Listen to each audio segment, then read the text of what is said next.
এই মুহূৰ্তত আমি আপোনালোকক দিবলৈ লৈছোঁ এক গুৰুত্বপূৰ্ণ খবৰ। অহা 7 জুনৰ পৰা ৰাজ্যত আৰম্ভ হ'ব সামান্য আনলক প্ৰক্ৰিয়া। এই ইংগিত দিলে ৰাজ্যৰ মুখ্যমন্ত্ৰী হিমন্ত বিশ্ব শৰ্মাই। মুখ্যমন্ত্ৰীগৰাকীয়ে সংবাদ মাধ্যমত কয় যে অহা 5-6 দিনৰ পাছত মৃতকৰ সংখ্যাও কমিব বুলিও মুখ্যমন্ত্ৰীৰ ভৱিষ্যতবাণী। কিন্তু সম্পূৰ্ণ আনলক প্ৰক্ৰিয়া 15 জুনৰ ভিতৰত সম্ভৱ নহয়, এই দাবী মুখ্যমন্ত্ৰী হিমন্ত বিশ্ব শৰ্মাৰ। কোভিড আক্ৰান্তৰ সংখ্যা কমিলে মৃত্যুৰ সংখ্যাও কমিব বুলিও দাবী মুখ্যমন্ত্ৰীৰ। আমি পুনৰবাৰ জনাই আছোঁ, অহা 7 জুনৰ পৰা ৰাজ্যত আৰম্ভ হ'ব সামান্য আনলক প্ৰক্ৰিয়া। এই ইংগিত দিলে ৰাজ্যৰ মুখ্যমন্ত্ৰী হিমন্ত বিশ্ব শৰ্মাই।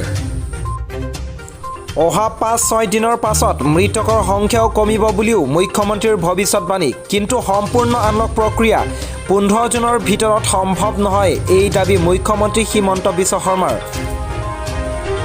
কোভিড আক্ৰান্তৰ সংখ্যা কমিলে মৃত্যুৰ সংখ্যা কমিব বুলিও দাবী মুখ্যমন্ত্ৰী।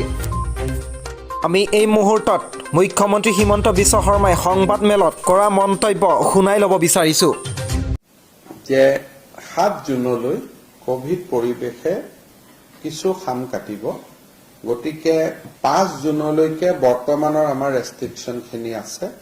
5 তাৰিখে আমি এই বিষয়ে যদি কিবা ৰিলুক কৰিব পৰা পজিশ্যন আহে 5 তাৰিখেহে আপোনালোকে গম পাব।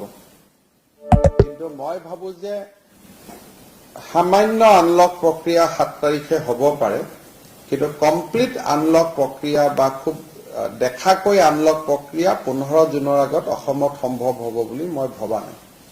কিন্তু মৃত্যুৰ সংখ্যাটো মই এইটোকে কৈছো যে প্ৰথম যেতিয়া কোভিড হয় কেছ ধৰাত পৰিলেও মানুহৰ মৃত্যু নহয়।